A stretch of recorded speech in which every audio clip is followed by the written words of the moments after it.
तो चेहरा चटक रहा था। हमरे यहाँ जो दिन से लड़का हुआ तो चेहरा मुरझात काहे चला जाते रे। तो मर्दवा कहिस तुका काहिया गांव निकला बाफत हो तो कहा था चेहरा काहे मुरझा जाता कहिस काहे कहीं जहर जय थे वहारे सब पकड़ पकड़ पूछा थे क्या रे 3 महीना तुरे बिहाय हो तो के लड़का कैसे होगा रे। तो रतिया कहा था तो समझा नहीं पाओ थो इनका समझा दी जब 9 महीना जरूरी हो 3 महीना लड़का धरा है तुम कहा समझा दी। तो रतिया कही तुम हो गधा ये बताओ कि तुमरे बिहाय कत्ते दिन हुआ तो कही 3 महीना कही सो हमरे बिहाय कहीं तुमरे बिहाय 3 महीना हुआ पूछे सो लड़कवा कई महीना भवा इन वह 3 महीना भवा। तो रतिया कहते जोड़ सब कई महीना हो गए रे पढ़ाई पहाड़ा घर में। हाँ कहीं 3 महीना तोरे बिहाय होगा 3 महीना हमरे बिहाय होगा 3 महीना लड़का बहुत सब 9 महीना नहीं हो गए रे 3 तिरिक्का 9 पहाड़ा पढ़ाए दी इस घर में। जब वो पढ़ाई दी तब के समझ में आओ तो कही हाँ यार ये तो 9 महीना भवा है। अब अगर कौन सार गांव के कही दीस तो के खैरियत नहीं है बीवी चढ़ाई दीस। अब सुबह फिर जब गांव में यहाँ निकला तो कोनो पकड़ के कुर्ता खींची पीछे इधर और इधर कस के रे तो 3 महीने बिहाय बहुत गया लड़का कैसे होगा रे। वो लड़का कहीं कहाँ 3 महीने भवा हो 9 महीने में तो भवा है 3 महीना हमरे बिहाय होगा 3 महीना मेहरुआ बिहाय होगा 3 महीना लड़का बहुत सब 9 महीना नहीं होगी। पूरा गांव एक लंगू अकेले वह बक्का जो मेहरुआ रटाए दिए पूरा गांव का पागल समझे।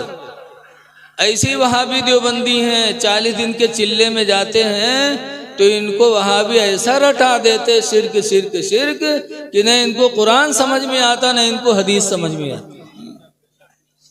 ऐ मुसलमानों खुश नसीब हो कि आप सब सुन्नी मुसलमान। बेशक जिंदाबाद जिंदाबाद। आला हजरत इमाम अहले सुन्नत बहुत से जब कोई पहुंचे तो कहे सैयद साहब आए फलाने मुरीद हो जाओ तो कोई कहे नहीं हम बरेली से हुए हो पठान हो पठान से मुरीद हुई। अरे आला हजरत जहां बहुत बड़े आलिम थे वहीं बहुत बड़े वली भी थे। है जिंदाबाद जिंदाबाद। बेशक लोग कहा तो मौलाना रहे वली थोड़ो रहे। आला हजरत जहां मुजद्दिद थे वहीं वली कामिल भी थे। आला हजरत के ज़माने में अंग्रेज़ों की हुकूमत थी हिंदुस्तान में। 2 अंग्रेज़ बरेली गए आला हजरत नमाज असर पढ़ा के बैठे थे। कुछ लोग बैठे थे तो 2 अंग्रेज़ पहुंच गए कहने लगे मौलाना अहमद रजा क्या तुम्हारे नबी ने ये भी फरमाया है उलमा उम्मती का अंबियाए बनी इसराइल कि मेरी उम्मत के उलमा बनी इसराइल के नबियों की तरह हैं। है जिंदाबाद। फरमाया कहाँ नबी ने फरमाया। तो अंग्रेजों ने कहा बनी इसराइल के जो नबी होते थे वो जानवरों की आवाज भी पहचानते थे चिड़ियों की आवाज को भी समझते थे। अगर तुम भी आलिम हो बनी इसराइल के नबियों की तरह तुम्हारे नबी ने फरमाया अगर सही है तो क्या तुम भी पहचानते हो जानवरों की आवाज को चिड़ियों की आवाज को क्या तुम भी समझते हो। आला हजरत इमाम अहले सुन्नत फरमाते अल्हम्दुलिल्लाह मैं भी समझता हूँ। है जिंदाबाद सुभान अल्लाह। बेशक और जैसे आला हजरत की जबान से बोली निकली कि अल्लाह की कुदरत देखो अचानक 2 परिंदे चहचहाते हुए उड़ते जा रहे थे 2 परिंदे चहचहाते हुए उड़ते गुजरे। तो अंग्रेजों ने कहा मौलाना अहमद रजा अगर चिड़ियों की आवाज समझते हो तुम तो बताओ दोनों चिड़ियां क्या कह रही हैं। तो आला हजरत फरमाते हैं कि आगे वाला परिंदा पीछे वाले से कहता है कि जल्दी उड़ो शाम हो रही है अंधेरा हो जाएगा सूरज डूब जाएगा तो घोंसला तलाश करने में दिक्कत होगी। माशाअल्लाह जल्दी उड़ो सुभान अल्लाह। तो कहा पीछे वाला क्या कहता है। आला हजरत फरमाते पीछे वाला परिंदा आगे वाले से कहता है कि मैं कैसे जल्दी करूं मेरे पैर में कांटा चुभा हुआ है उड़ने में तकलीफ होती है। जैसे आला हजरत ने इतना बताया, अंग्रेजों के पास बंदूक थी, फौरन अंग्रेज ने गोली मारी, दोनों परिंदे नीचे गिरे। पीछे वाले परिंदे को अंग्रेजों ने उठाया और उसका पैर चेक किया तो हकीकत में उसके पैर में कांटा चुभा हुआ था। जिंदाबाद जिंदाबाद बेशक।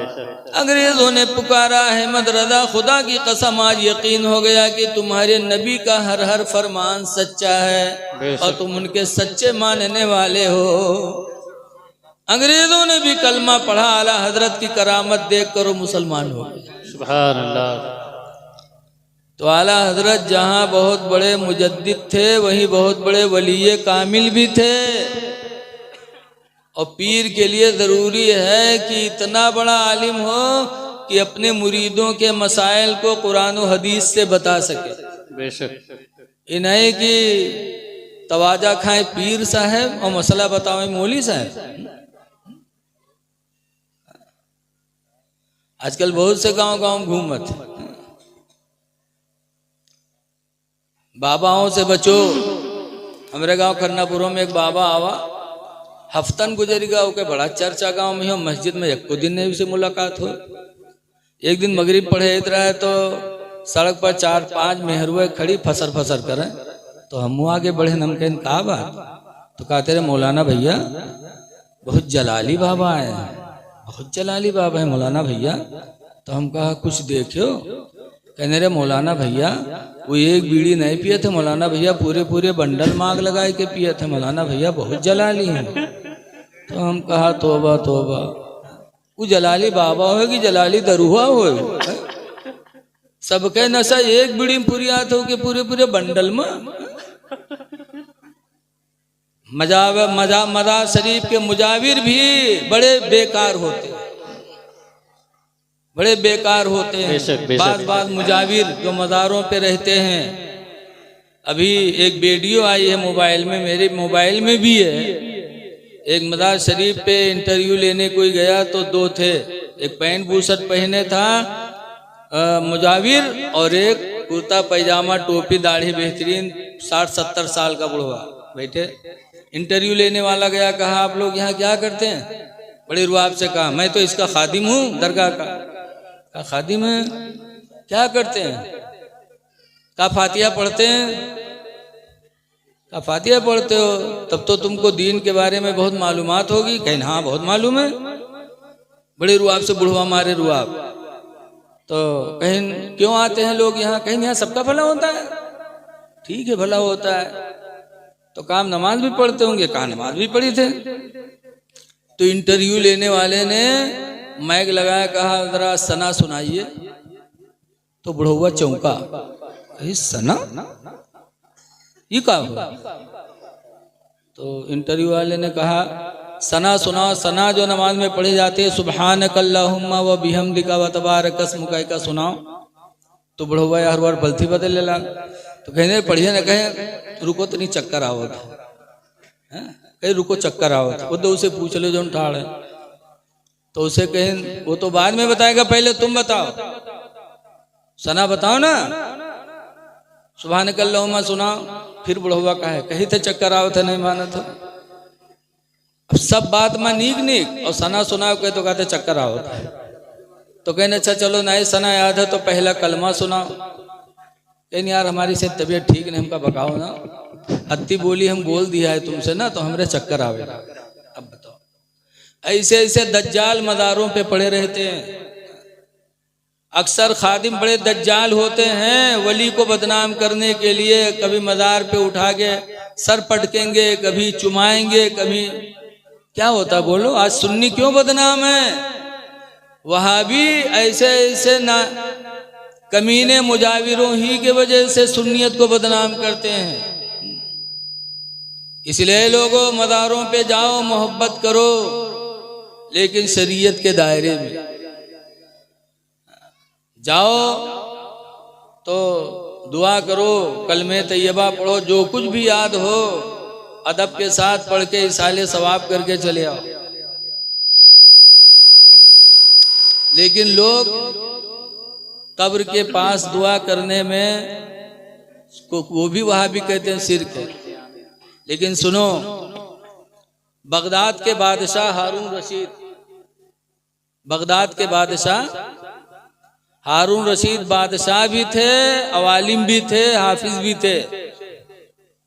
हज करने के लिए गए और हज के अरकान से जब फारिग हुए तो मदीना पहुंचे।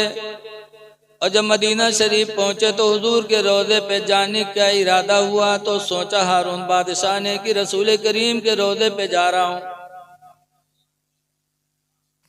कहीं मुझसे बेअदबी न हो जाए।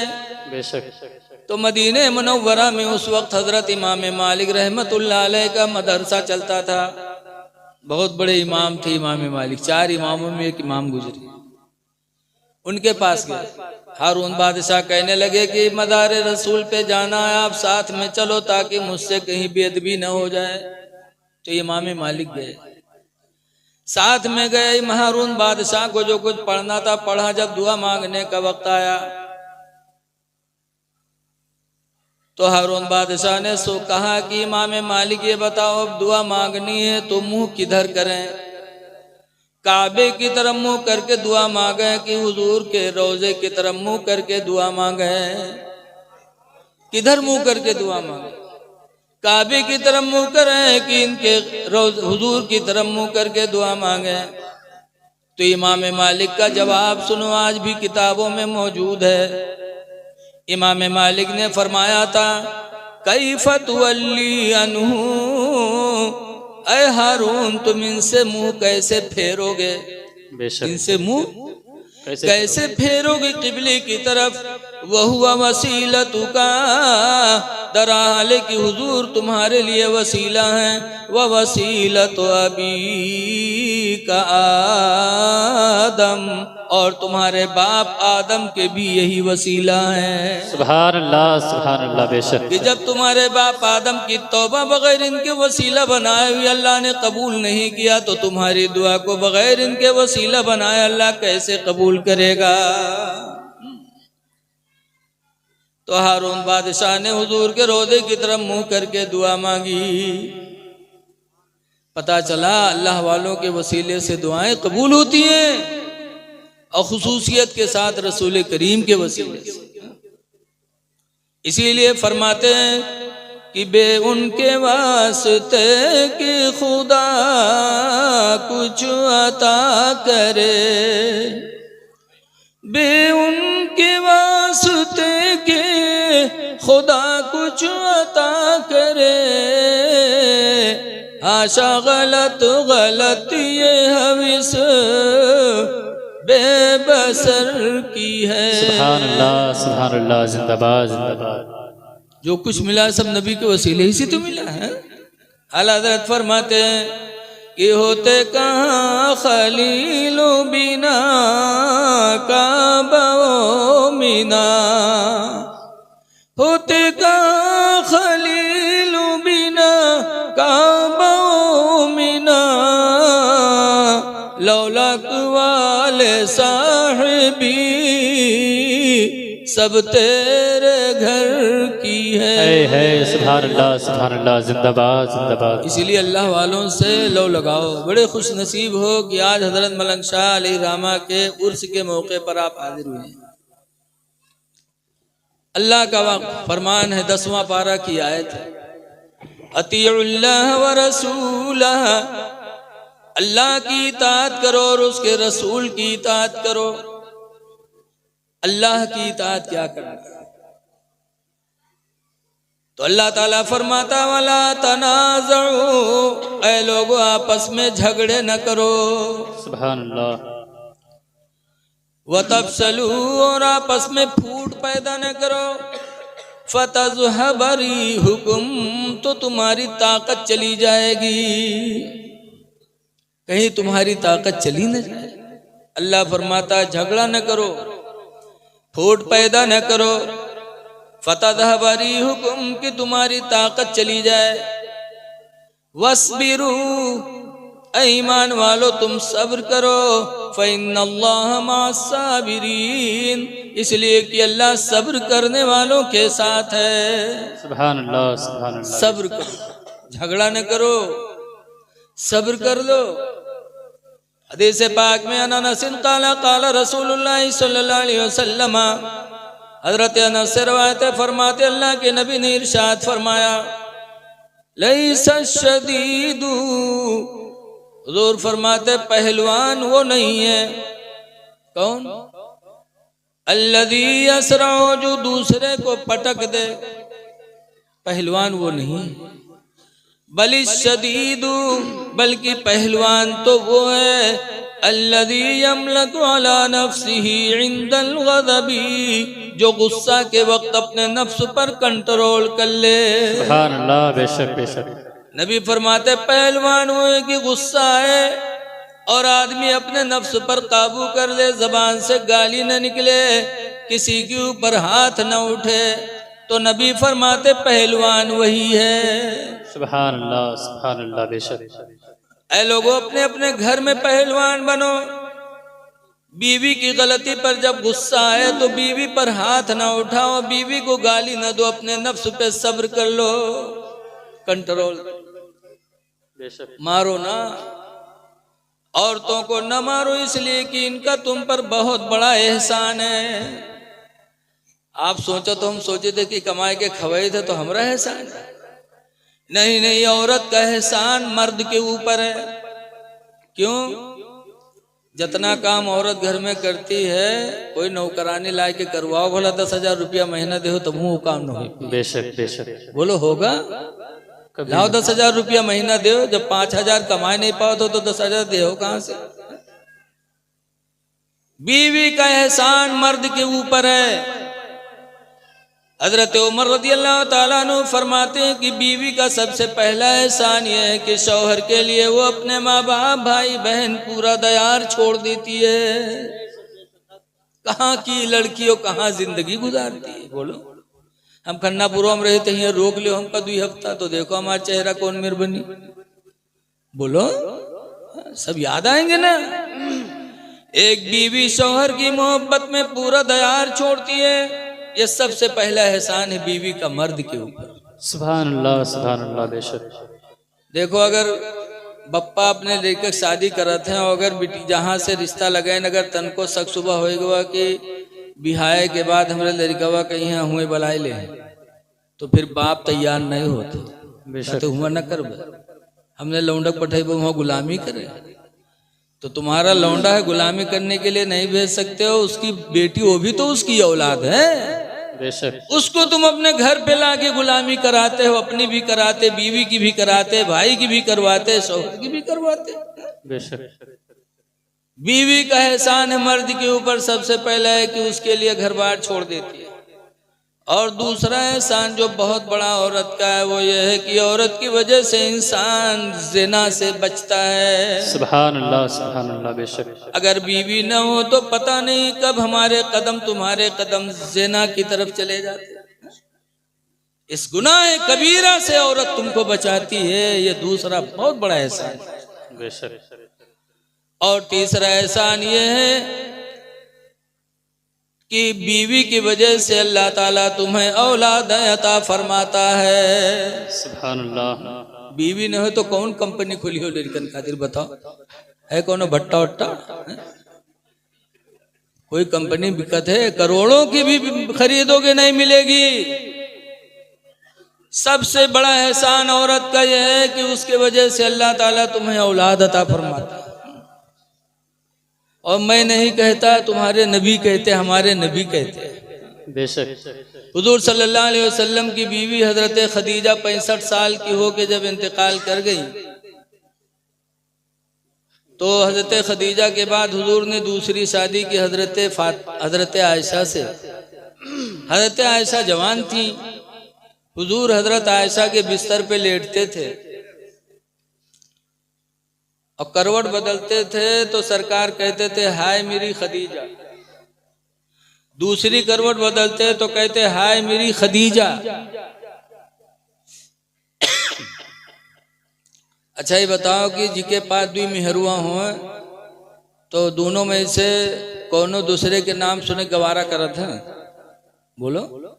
सवत में यहाँ बड़ा टेंशन रहा था, बहुत दूरी। रसूलुल्लाह सल्लल्लाहु अलैहि वसल्लम की बीवी खदीजा का इंतकाल हुआ, आयशा से शादी की। अब आयशा बिस्तर पे लेटी, सरकार लेटे थे तो सरकार करवट बदलते थे तो कहते थे हाय मेरी खदीजा, इधर करवट बदलते तो हाय मेरी खदीजा। एक बात ये भी सुन लो कि हुजूर की 11 बीवियां थीं, लेकिन एक बीवी है हजरत खदीजा जिनसे अल्लाह ने हुजूर को औलाद अता फरमाया। सुभान अल्लाह, जिंदाबाद जिंदाबाद। और एक बांदी थी मारिया किब्तिया जिससे हजरत इब्राहिम पैदा हुए। सुभान अल्लाह। लेकिन बीवियों में सिर्फ एक बीवी से अल्लाह ने हुजूर को औलाद दिया। वो कौन बीवी है? हजरत खदीजा। तो जब हजरत आयशा के बिस्तर पे सरकार लेटते हो, करवट बदलते, हाय खदीजा कहते, तो एक दिन हजरत आयशा गुस्सा हुई, कहने लगी मैं जवान हूँ, आपके बिस्तर पे हूँ, फिर भी आप बुढ़िया को याद करते रहते हो। जब कहते हो हाय खदीजा, तो सरकार ने जवाब क्या दिया? सरकार फरमाते हैं आयशा सुन लो, मैं अपनी खदीजा को कभी नहीं भुला सकता। सुभान अल्लाह। इसलिए कि अल्लाह ताला ने खदीजा के जरिए अल्लाह ने मुझे औलाद अता फरमाई है। सुभान अल्लाह, बेशक मैं खदीजा को कभी भुला नहीं सकता।